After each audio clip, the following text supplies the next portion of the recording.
Unit 9, Solving Quadratic Equations, Retake Review. Quick reminder, make sure you can do all 10 of these problems by yourself before you come in to do the retake. The retake is very, very similar to these. So if you do have questions after this video, make sure that you ask and get them cleared up. Problem 1, find the solutions to the following equations. All right, you guys, huge idea is we need it equal to 0. If we're going to solve these quadratics, we want to look for zeros. It needs to be equal to 0. So get rid of that minus 21. We're going to do that by adding 21. Now we got to do it to both sides, but there's really nowhere to add it over here because I don't have any like terms. So what this ends up looking like is we just have a plus 21 on the end now, right? Essentially when you move it, the sign changes. Now I have 0 left and I'm ready to graph. Okay, so let's take a quick look at my graph. We're going to go to y equals. You can see I already typed this in, y equals x squared minus 10x plus 21. And now I'm just going to graph it. Okay, it looks like my solutions are right here at 1, 2, 3. All right, looks like 1, 2, 3. And then also 4, 5, 6, 7. All right, and I'm going to double check those in my table. So second graph, and we're going to look for 3. Yep, we got a 0, and then also at 7, yep, we got a 0. So my answers are x equals 3 and also x equals 7. Problem 2 can be done the same exact way. And to make matters even better, it's already equal to 0. So I'm just going to go ahead and I'm going to graph this thing.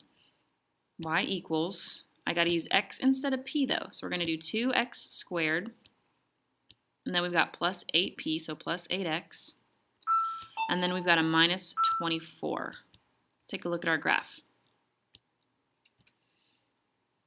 All right, my graph is pretty beautiful. I've got a number here and I've got a number here. This one looks like a positive 2.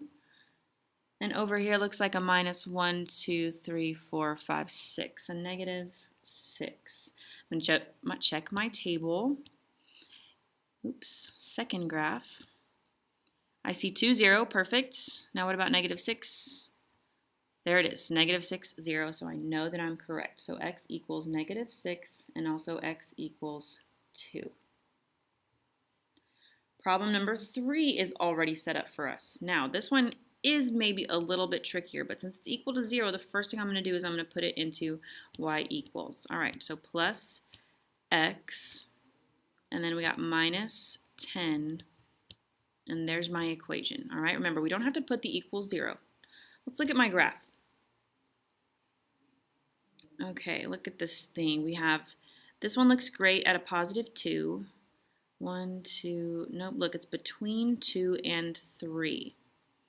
All right, it's between 2 and 3. So, you know what? Let's go ahead and let's graph this thing. All right, we got 1, 2, 3, 1, 2, 3.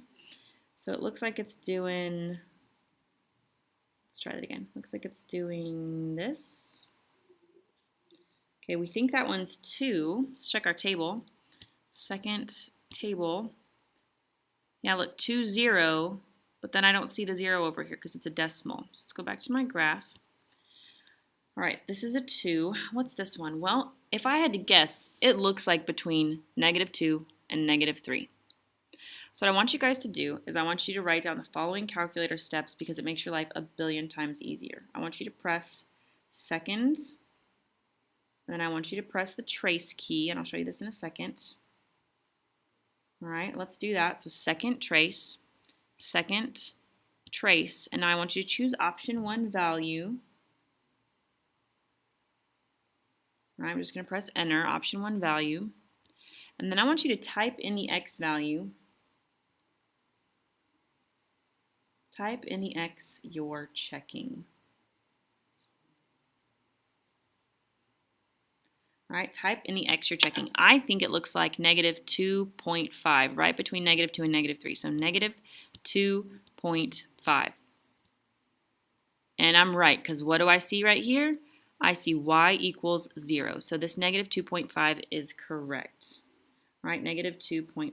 So my x's are x equals negative 2.5 and also x equals positive 2. All right, so those are my two zeros for this graph.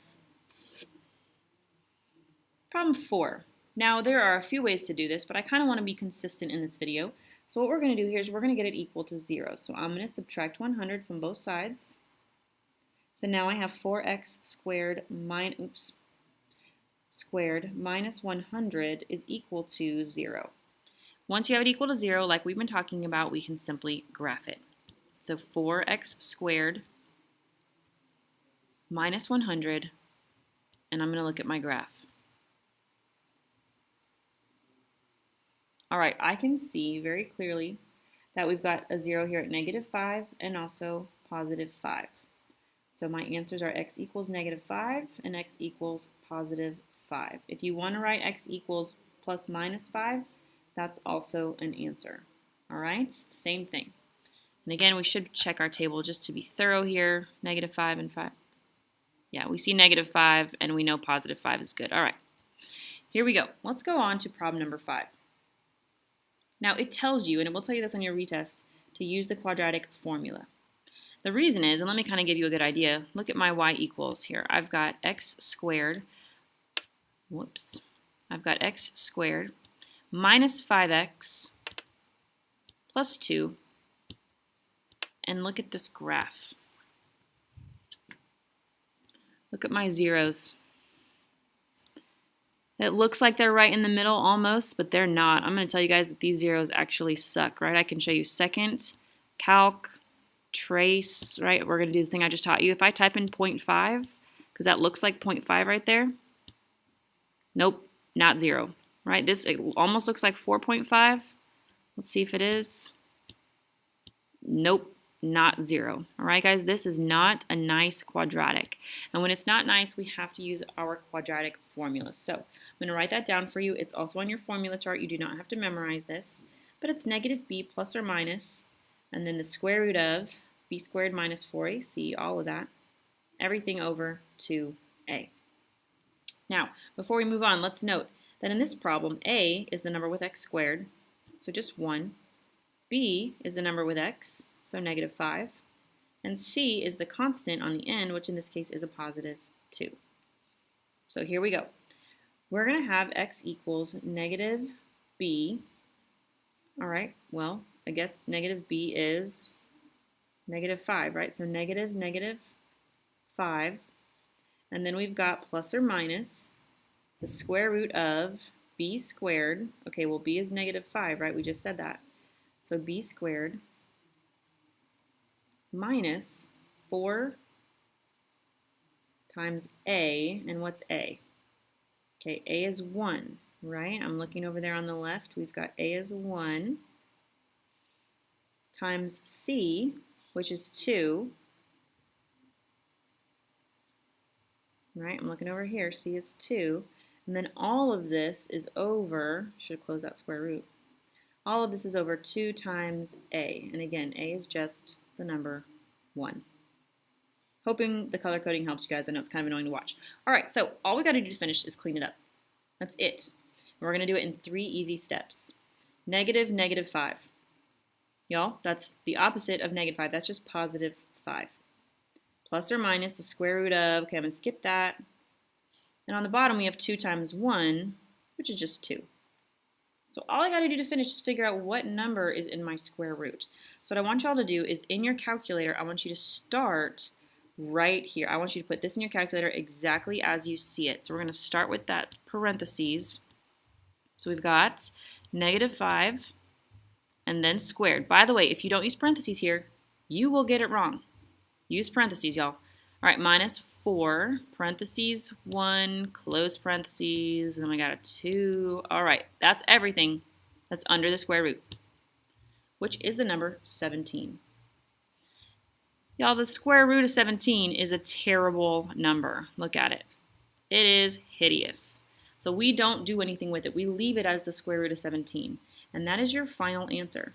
So for this problem, all you have to be able to do is plug them in and clean it up. And then you're done. Okay, problem number 6.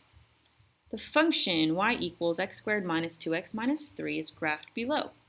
What are the values of x when the function equals 5? Okay, this means we're looking on the graph where x is equal to 5. All right, so we're looking right here and right here. This point is negative 2, 5, and this point is 4, 5. So we just want those x's, right? What is the value of x? Well, x is negative 2 and x is 4. That's all you got to do. Whatever they tell you to do here, look for that horizontally on the graph.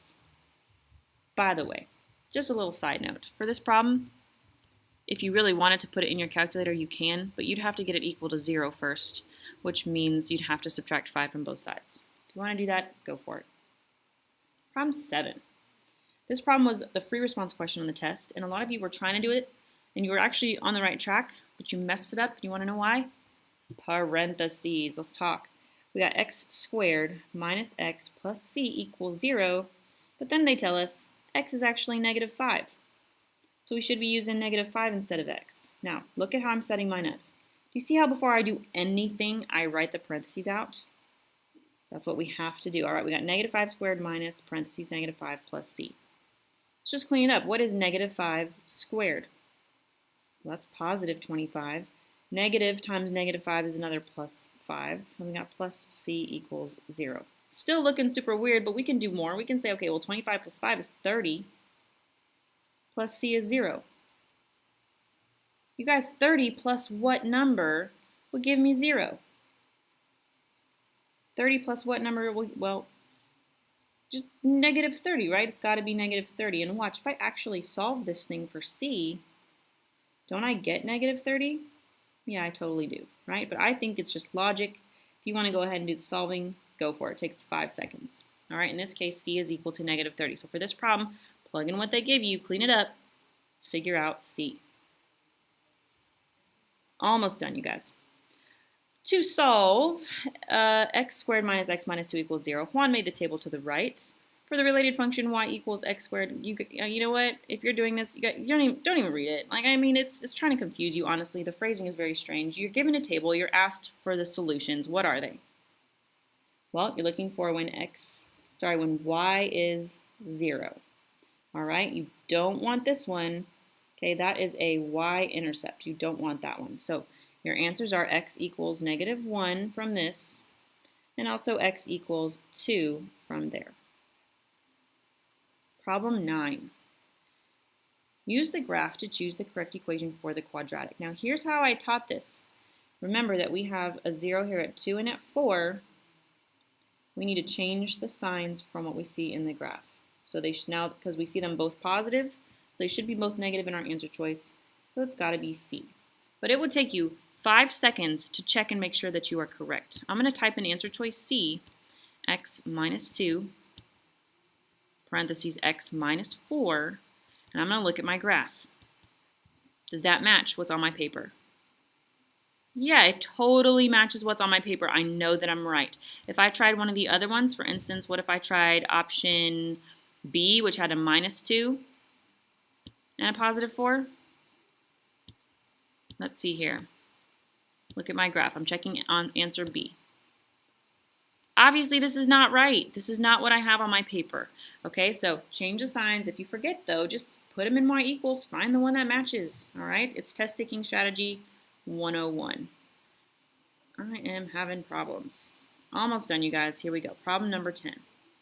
The triangle at the right has a perimeter of 30 units. What is the value of x? This was the actual problem on your tests. Hopefully we know perimeter means add all sides. If you don't know this, that's a problem. So we're going to take negative 2x plus 19, and I'm going to add the next side, 3x minus 9, and I'm going to add x squared plus minus 22. This is the perimeter, right? This plus this plus this. And the perimeter is, we are told it is 30. So first things first, I'm going to clean up this left side. I've got x squared all by itself. And then I've got, let's see, minus 2x plus 3x. That'll give me plus 1x, or just plus x. And then I've got 19 minus 9 minus 22. That's going to be 10 minus 22. That's going to be minus 12 equals 30. This looks so much like what we've been doing, but it's just not equal to 0. We need it equal to 0. What do? We get rid of the 30, right? We're going to minus 30 so that now I have it equal to 0. But if I subtract 30 on the right, I must subtract 30 on the left. So now I've got x squared plus x minus 42 equals 0. And now this I'm just going to graph. All right, you always want to try graphing because if graphing works, it's so much better than using the quadratic formula, so much easier, I should say. All right, plus x minus 42. And what do we get? We got one here at negative 1, 2, 3, 4, 5, 6, 7. So we have an answer at x equals negative 7. And we got 1, 2, 3, 4, 5, 6. And x equals 6. All right, do not use the negative, right? It's a perimeter problem. Doesn't make sense to have a negative length and just tell me x is equal to 6. The positive answer when you get your question done. That's it, you guys. Those are the 10 questions you're responsible for answering. Many of these can be answered with your calculator. Take advantage of that fact. Watch this video as many times as you need to and be ready for that retest.